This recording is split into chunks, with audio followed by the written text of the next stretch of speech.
મહેસાણા જિલ્લાના ભાજપના દિગ્ગજ નેતાઓએ કરી દિવાળીની ખરીદી.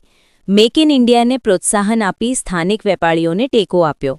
દિવાળીના પાવન પર્વની ઉજવણીને ધ્યાનમાં રાખીને મહેસાણાના ભાજપના દિગ્ગજ નેતાઓએ આજે સ્થાનિક બજારમાં ઉતરીને ખરીદી કરી હતી. આ ખરીદી દ્વારા નેતાઓએ માત્ર તહેવારની તૈયારી જ નહીં પરંતુ સરકારના મેક ઇન ઇન્ડિયા એટલે કે મેક ઇન ઇન્ડિયા અભિયાનને પ્રોત્સાહન આપી સ્થાનિક વેપારીઓને ટેકો આપવાનો ઉમદા સંદેશ પણ આપ્યો હતો. રાજ્યસભાના સાંસદ મયંક નાયક, મહેસાણાના ધારાસભ્ય મુકેશભાઈ પટેલ અને જિલ્લા ભાજપ પ્રમુખ ગિરીશભાઈ રાજગોર સહિતના અગ્રણી નેતાઓ મહેસાણાની બજારમાં ઉત્સાહપૂર્વક ખરીદી કરતા જોવા મળ્યા હતા. નેતાઓએ ખાસ કરીને તોરણવાળી માતાના ચોક પાસેના નાના અને સ્થાનિક વેપારીઓ પાસેથી વસ્તુઓની ખરીદી કરી હતી. આ પગલાં દ્વારા તેમણે સ્થાનિક સ્તરે ઉત્પાદિત વસ્તુઓ અને વેપારને પ્રોત્સાહન આપવાના સરકારના ઉદ્દેશને મૂર્તિમંત કર્યો હતો. સ્થાનિક વેપારીઓ અને નાગરિકોએ નેતાઓના આ પગલાંને ઉમળકાભેર આવકાર્યું હતું.